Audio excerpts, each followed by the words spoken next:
뿌리서부터 다 말라버린 거예요. 다 말라버린 거예요. 베드로가 늘 나서거든요. 베드로가 나섰어요. 또 물어요. 랍비여, 보소서, 저주하신 무화과 나무가 말랐나이다. 그때 예수님이 말씀하십니다. 하나님을 믿으라. 이 뭔 소리입니까 도대체? 지금 왜 예수님 갑자기 이 상황에서 하나님을 믿으라고 하시는 것입니까? 요 말씀이요, 성전에 들어가서 하신 행위를 사이에 두고 벌어졌다는 것이 중요합니다. 성전과 연관이 있습니다. 예수님은 성전을 개혁하지 않으셨습니다. 성전을 회복하려고 하지도 않으셨습니다. 성전은 그냥 청소하고 나오시면서 사실 성전의 기능이 다했음을 선포한 것입니다. 무화과 나무는 뭘 말하는 것이냐? 성전 기능이 다한 당시 유대교를 상징하는 대상물입니다. 즉 예수님은 이제 당대 유대교, 성전은 본래 뭐 하는 곳이냐면요, 하나님 백성들이 나가서 하나님과 교제하는 곳입니다. 그런데 이스라엘이 그곳을 장사해 먹고 돈 벌어먹는 곳으로 바꿔버렸어요. 거룩한 하나님을 만날 장소를 돈벌이하는 곳으로 바꿔버렸어요. 주님이 경고하시고 또 경고하셨는데 듣지 않고 회개치 않았어요. 주님께서 성전의 기능을 폐기하시기로 결정하셨습니다. 그리고 예수님은 이 성전의 기능을 자신이 회복하십니다. 어떻게? 십자가의 죽으심으로써 예수님의 십자가 죽음을 통해 하나님과 인간이 만날 수 있는 길을 열기로 하신 것입니다. 다시 말하면 원래 성전이 지향했었던 가치를 자신이 실현하시면서 이전의 성전 그림자, 본질이 아니었던 그림자를 이제 없애고 본질로 가지고 오겠다는 거예요. 그러므로 이제 예수 그리스도가 옴으로써, 다시 마가복음 1장 15절로 갑니다. 때가 찼고 하나님 나라가 가까웠으니, 때가 찼고 하나님 나라가 가까웠습니다. 그래서 예수 그리스도를 통해 하나님 나라가 왔습니다. 예수님을 통해 하나님을 경험할 수 있는 길이 열렸습니다. 그래서 이제는 꼭 성전 갈 필요 없습니다. 예수님을 믿으면 돼요. 예수님의 십자가 복음을 영접하면 어디서든 주님을 만날 수 있어요. 예배당 꼭 안 와도 돼요. 집에서도, 화장실에서도, 학교 강의실에서도, 그저 걸어가다가도 주님과 교제할 수 있는 길이 열렸다는 것입니다. 여러분, 이 하나님을 믿으라는 것입니다. 예수님은 바로 이 예수님을 보내셔서 하나님의 새로운 길과 나라를 여신 그 하나님, 그 예수 그리스도를 믿으라는 것입니다. 예수님. 그 무화과 저주는 바로 그런 문맥 속에서 주신 말씀인 것입니다. 결국 산 얘기는 그럼 뭡니까? 그 산이요, 여기서 보면 본문에 이 산이라고 되어 있습니다. 아무 산이나 막 던지면 안 돼요. 이 산. 그럼 어떤 산이냐? 성전이 세워져 있는 산입니다. 즉 성전이 이제 바다에 던져져. 바다는 복음서에, 우리 성경에서 혼돈을 의미합니다. 이제 파괴될 것을 의미합니다. 이 성전이 던지어져서 그 본래 기능을 다 하게 될 것이라는 것입니다. 근데 그것을 어떻게 하라고요? 누구든지 이 산더러 들리어 바다에 던져지라 하며 그 말하는 것이 이루어질 줄 믿고 마음에 의심치 않으면 그대로 되리라. 그것이 폐기되고 예수 그리스도를 통해 열리는 새 시대가 올 것을 믿으면 그 사람에게는 하나님의 나라가 열려지게 될 것이라는 것입니다. 제가 왜 여러분에게 이렇게 장황하게 설명을 드리느냐, 믿는다는 것은 이토록 내용이 있다는 것입니다. 여러분, 이 내용을 바로 알지 않고서 믿는다고 했을 때는 그 믿음이 방향을 상실하거나 오도된 믿음이 되거나 사실은 맹목적인 자기 욕망을 충족시키기 위한, 그저 물 떠놓고 뒤뜰에 가서 산신령님께 비는 거나 교회 와서 하나님 앞에 기도하는 거나 차이가 아무것도 없어지는 것입니다. 왜? 기독교 신앙은 바로 이 예수 그리스도 하나님을 알므로 그를 신뢰하는 것이기 때문입니다. 하나님을 믿으라고 했습니다. 예수 그리스도를 믿으라고 하셨습니다.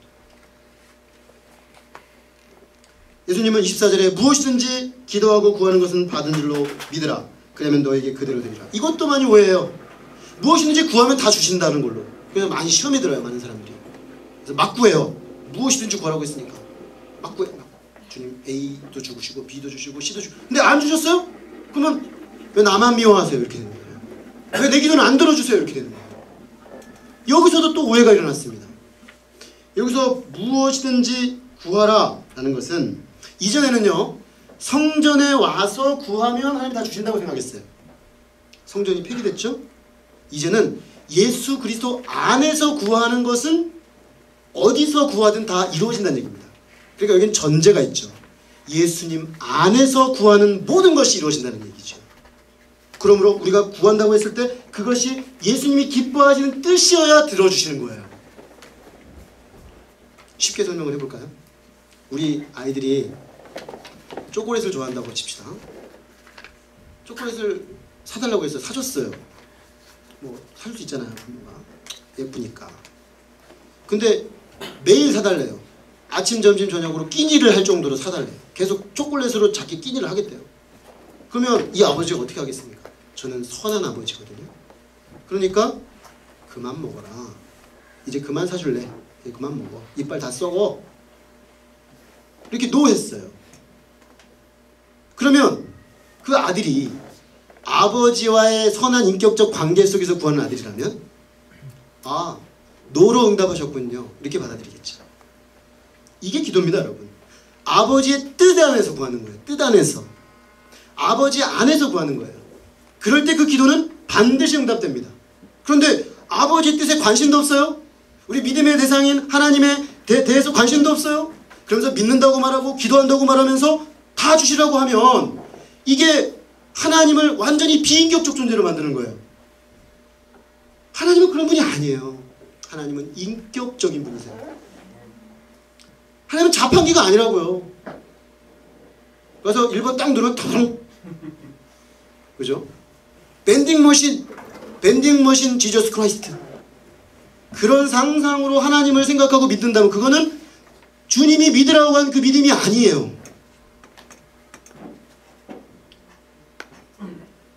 결국 우리가 마가복음 1장 15절로 다시 돌아볼까요? 때가 찼고 하나님 나라가 가까웠으니 회개하고 복음을 믿으라. 여기도 보면 내용이 있죠. 뭘 믿으라는 것입니까? 때가 찼고 하나님 나라가 가까웠음을 믿으라는 것입니다. 여기는 분명 오랫동안 하나님의 나라를 준비를 하고 이끌어 오신 하나님이 있습니다. 그러므로 우리가 이걸 믿으려면요 구약 성경 공부해야 돼요. 그 일을 가져오기 위해서 순종하신 예수님 복음서 읽어야 돼요. 이걸 믿으려면 마가복음을 적어도 한 번 읽어봐야 돼요. 여러분 그래야 믿을 수 있습니다. 내용이 있다는 것입니다. 그리고 그분을 통해 일어난 일이 뭔가 하나님 나라가 와서 뭔 일이 벌어졌는가 읽어봐야 합니다. 거기에 믿음의 내용과 대상이 다 있다는 것입니다. 어디에도 맹목적으로 그저 열심히 많이 믿어라 세게 믿어라 라는 말씀은 없습니다. 마가복음에서 말하는 믿음의 내용은 분명한 것입니다. 이제 예수님께서 오심으로 이 세상이 전혀 다른 세상이 되었다는 것입니다. 이전에는 죄가 왕노릇하고 아무것도 그 문제로부터 해방될 수 없었는데 이제 때가 찼고 하나님 나라가 가까이 왔으므로 예수 그리스도께서 가져온 하나님 나라의 방향으로 이 세상이 가고 있다는 것입니다. 여러분 세상을 어떻게 보십니까? 이 예수님의 말씀을 받아들이고 하나님 나라를 영접한 사람들은 다르게 봅니다. 지금 이 세상은 이미 왔고 앞으로 올 그 방향을 향해 가고 있다는 것입니다. 그걸 믿는 것입니다, 여러분. 그렇기 때문에 우리가 이 세상에 죄가 있고 모순이 있고 부족함이 있어도 절망하지 않는 것입니다. 이것을 믿는 사람은. 나의 죄로 인해 절망하지 않습니다. 이 세상이 죄로 인해 절망하지 않습니다. 왜? 이미 왔고 반드시 올 그 하나님 나라를 바라보기 때문에 그것을 믿기 때문에 거기에 마음이 있기 때문에 절망하지 않습니다. 그것이 나에게 소망을 주는 것입니다. 세상을 바라보는 관점이 바뀝니다. 세상을 바라보는 관점은 바뀝니까? 나를 바라보는 관점도 바뀝니다. 예수 그리스도를 통해 이미 우리 가운데 임하여온 하나님 나라의 백성으로서 자기 정체성이 생깁니다. 관심이 바뀌어요. 하나님 나라를 어떻게 하면 이 땅에 가지고 올까? 하나님 나라를 이 땅에 가져오는 일에 내가 어떤 영역의 부름을 받았을까? 그래서 공부하고 직장 구하고 결혼하고 돈 버는 모든 행위가 하나님 나라 가치와 연결이 됩니다. 그래서 아 나는 하나님 나라를 이 땅에 가져오는 하나님 나라의 운동원이구나. 그런 관점이 생겨요. 나에 대한 인식이 바뀌어버립니다. 그게 믿음으로 사는 사람의 모습이에요. 결국 우리는 우리의 삶을 살아야 할 목표와 이유, 역사의 중심, 역사의 완성, 역사의 시작, 그 모든 것이 되시는 예수 그리스도에게 인생의 초점이 맞추어지게 되는 것입니다. 그래서 예배가 중요해집니다. 그런 믿음이 없었던 사람은 예배 안 중요해요. 예배 나와도 졸려요. 왜냐면 알아들을 수가 없어요. 하나님 나라 이야기가 안 들려오는 건데요. 내가 그거에 대해서 한 번도 받아들여 본 적이 없는데요. 나랑 상관없는 얘기인데요. 안 들리죠. 흥미가 없어요. 재미가 없어요. 요즘 뭐 힐링 캠프니 무한도전이 얼마나 쉬운 거 많아요. 근데 이상한 목사가 나와가지고 막 자기 혼자 막 흥분하면서 이게 그죠? 요즘은 그룹으로 나와야 되는데 그래야 재밌는데 혼자 나와가지고 혼자 일방적으로 막 재미 하나도 없다고요. 근데 여러분 무엇이 재미인 것입니까? 우리가 그토록 관심 갖게 된 예수 그리스도와 그에 관한 이야기가 재미있는 것입니다. 그러니 예배가 너무나 행복한 것입니다. 그리고 전도, 이건 너무나 판타스틱한 것입니다. 전도는 이 하나님 나라 복음을 나누는 모험이에요. 모험. 사람들이 어떻게 반응하는가, 그 반응하는 사람과 대화하면서 또 다른 우주인 이 사람을 연구하면서 대화하면서, 그러니까 이게 재밌어지는 거죠. 그래서 예배하고 그분을 나누는 게 중요해져요. 하나님 나라 복음을 믿은 자들이 그렇다는 것입니다. 대학교 1학년 가을 11월 쌀쌀한 어느 날, 저는 홀로 주님 앞에 믿을 것인가 말 것인가를 막 씨름하다가 기숙사 독서실 칸막이 어듯 구석에서 주님 앞에 무너졌습니다. 주님, 저의 그동안의 고집을 이제 꺾습니다.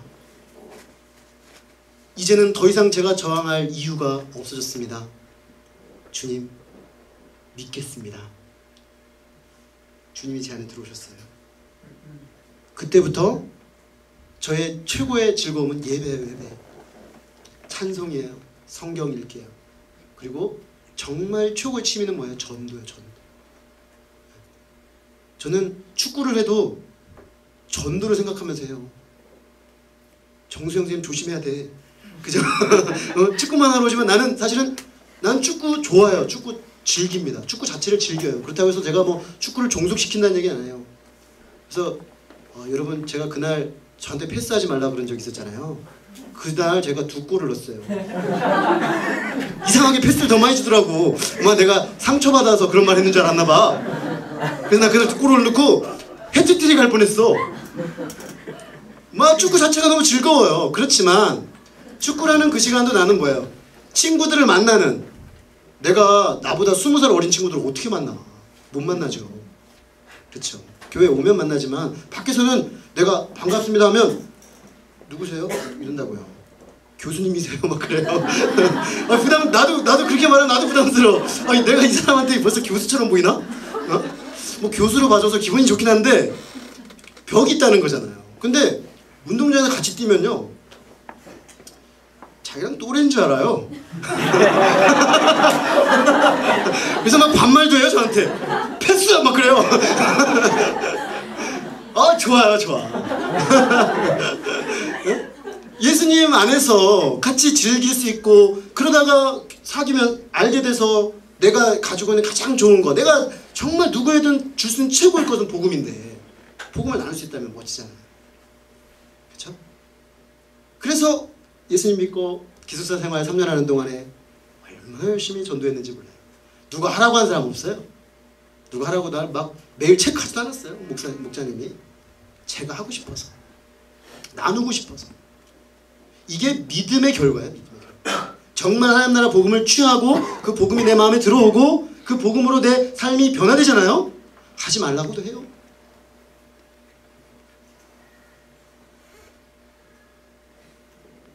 여러분, 믿음이 맹목이 아닙니다. 내용이 있습니다. 그러므로 반드시 믿음의 내용되는 복음, 예수 그리스도를요, 알아야 합니다. 안 그러면 맹목이 되기 쉽습니다. 여러분, 신앙생활 해도 교회 다녀도 맹목적으로 다니기가 쉽습니다. 그거는요, 하나님 원하는 거 아니에요.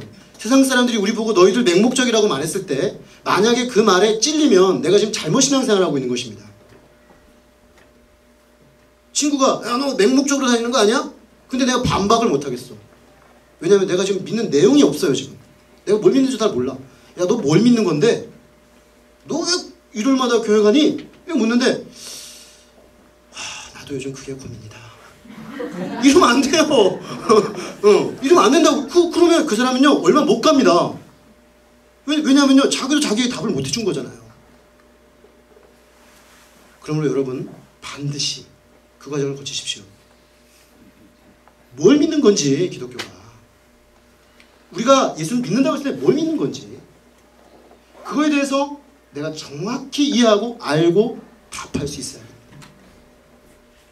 그저 막연하게 바라고 욕망을 충족시키기 위해서 이용하는 수준으로 신앙이 전락하지 않으려면 하나님을 알아가야 되는 것입니다.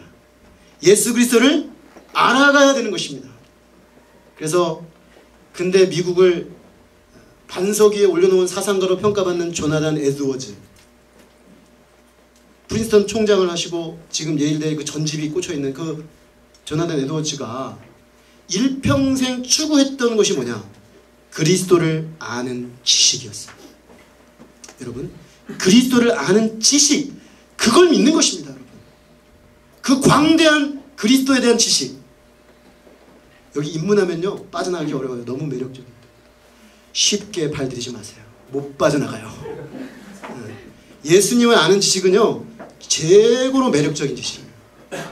사도 바울은 뭐라 했어요? 내가 지금까지 알던 거 다 배설물로 버리겠다 그랬어요. 네. 최고거든. 좀 제가 좀 저속하게 표현했습니까? 근데 바울이 한 게 그거예요. 최고야! 이거예요. 여러분, 그가 예수님을 아는 지식이 그랬다는 거예요. 그것이 믿음입니다. 그렇게 주님을 신뢰하는 자리로 나오라는 것입니다. 그러므로 그 대상과 내용을 가지고 인격적으로 믿음의 세계로 초청하신 우리 주님께 우리는 감사해야 돼요. 강요하지 않으시잖아요. 그죠? 그렇지만 초청장을 주셨어요. 여러분, 초청장을 주셨으니까 잘 검토해 보십시오. 이 초청장을 받을 것인지 말 것인지, 이 초청장을 받고 그 연회에 그 축제에 갈 것인지 말 것인지, 그 세계에 들어갈 것인지 말 것인지 여러분들이 결정하십시오. 여러분들이 사는 날 동안 여러분들에게는 그것을 검토할 기회가 주어질 것입니다. 바라기는 여러분들의 모든 결과가 해피엔딩이 되길 바랍니다. 믿음으로 예수님 영접하고 천국 하나님 나라 들어가서 하나님 나라 가치를 가지고 이 땅에 하나님 나라 가치를 가진 놀라운 비전을 가지고 그것을 이루는 멋진 인생 다 사실 수 있기를 간절히 기도합니다. 기도하겠습니다. 하나님 아버지, 오늘 하나님 나라와 믿음이라는 문제의식을 가지고 본문을 보았습니다. 어쩌면 우리는 믿음이라는 것에 대해서 비인격적으로 하나님께서 우리를 일방적으로 밀어붙이는 것이라고 많은 사람들이 생각하는 것처럼 생각하며 살았는지도 모르겠습니다.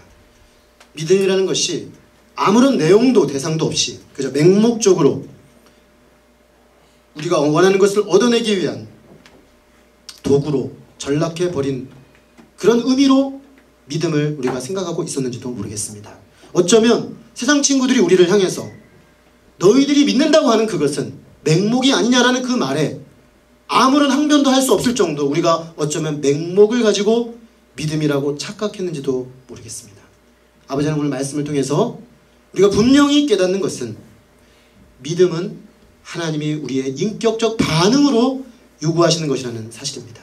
우리 하나님 사랑이시고 우리 하나님 사랑과 인격으로 기다려주시는 분이기에 우리가 하나님 말씀을 가지고 분명히 검토해보고 우리의 인격적 반응으로 받기를 원하심을 생각할 때 감사합니다. 뿐만 아니라 주님, 맹목이 아니라 예수 그리스도와 하나님과 그 복음을 알아서 그리스도를 알아가는 지식이 우리 가운데 풍성해져서 정말 내 마음에 설득이 되어졌어. 믿지 않을 수 없다는 자리까지 가서 결국 주님 제가 믿습니다 라는 그 인격적 반응으로, 그리고 일평생 알아가야 될 그 믿음의 대상과 내용으로 우리가 믿어가는 그런 세계가 바로 성경이 말하는 믿음인 것을 깨닫습니다.